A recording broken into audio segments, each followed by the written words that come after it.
নমস্কাৰ NM Assam official YouTube চেনেলত আপোনালোকক স্বাগতম জনাইছো my self Rumi a student of CMA and member of NM Assam official YouTube channel. আজি এই ভিডিঅ'টোৰ মাধ্যমত মই আপোনালোকক ট্ৰেডিশ্যনেল বিজনেছ আৰু নেটৱৰ্ক মাৰ্কেটিং বিজনেছৰ মাজত থকা পাৰ্থক্য বুজাবলৈ লৈছো।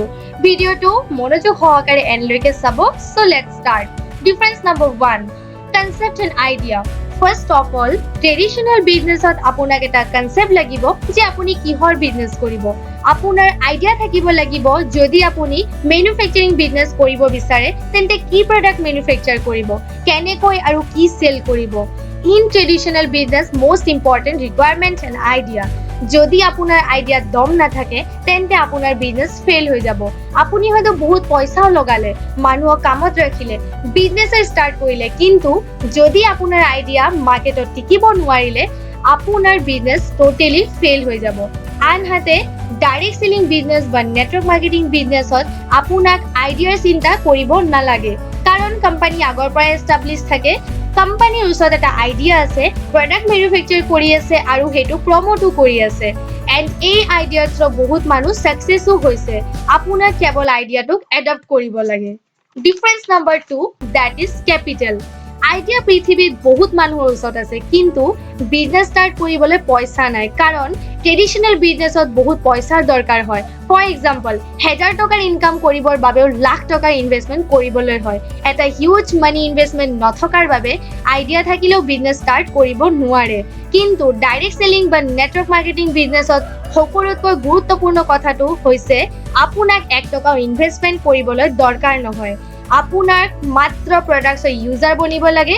আপোনাক কেইটামান প্ৰডাক্টস পাৰচেজ কৰিব লাগে যিটো আপোনাৰ বাবে দৰকাৰী বা প্ৰয়োজনীয়, আৰু পাৰচেজ কৰাৰ লগে লগে আপুনি ডিস্ট্ৰিবিউটৰ বনি যায়, আপোনাক বিজনেস কৰাৰ ৰাইটস দিয়া হয় আৰু আপুনি এন্টায়াৰলি ফ্ৰীলি বিজনেস ষ্টাৰ্ট কৰিব পাৰে।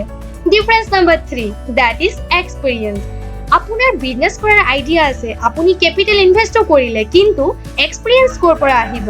এক্সপেৰিয়েন্সৰ অবিহনে আপুনি ডিসিজন কেনেকৈ ল'ব? প্ৰতিদিন আপোনাক ডিসিজন ল'ব লাগিব, কি কৰিব কি নকৰিব, কোনটো প্ৰডাক্ট ডেভেলপ কৰিব, কোনটো নকৰিব, কেনেকৈ সেলিং কৰিব, এভৰিথিং ডিসিজন ল'ব লাগিব আপোনাৰ অনুভৱৰ জৰিয়তে। আৰু আপুনি অনুভৱ পাব লোকচানৰ থ্ৰু, ৰং ডিসিজনৰ থ্ৰু, কিন্তু কেতিয়াবা লোকচান বেছিকৈ হ'লে বিজনেস বন্ধ কৰিব লগা হয়।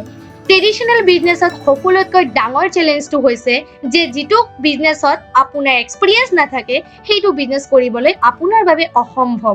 আনহাতে ডাইৰেক্ট সেলিং বিজনেসত এটা ডাঙৰ প্লাস পইণ্ট হৈছে ইয়াত আপুনি আপোনাৰ আপলাইনৰ এক্সপেৰিয়েন্সক এপ্লাই কৰি শিকিব পাৰে আৰু আপোনাৰ বিজনেসত এপ্লাই কৰিব পাৰে।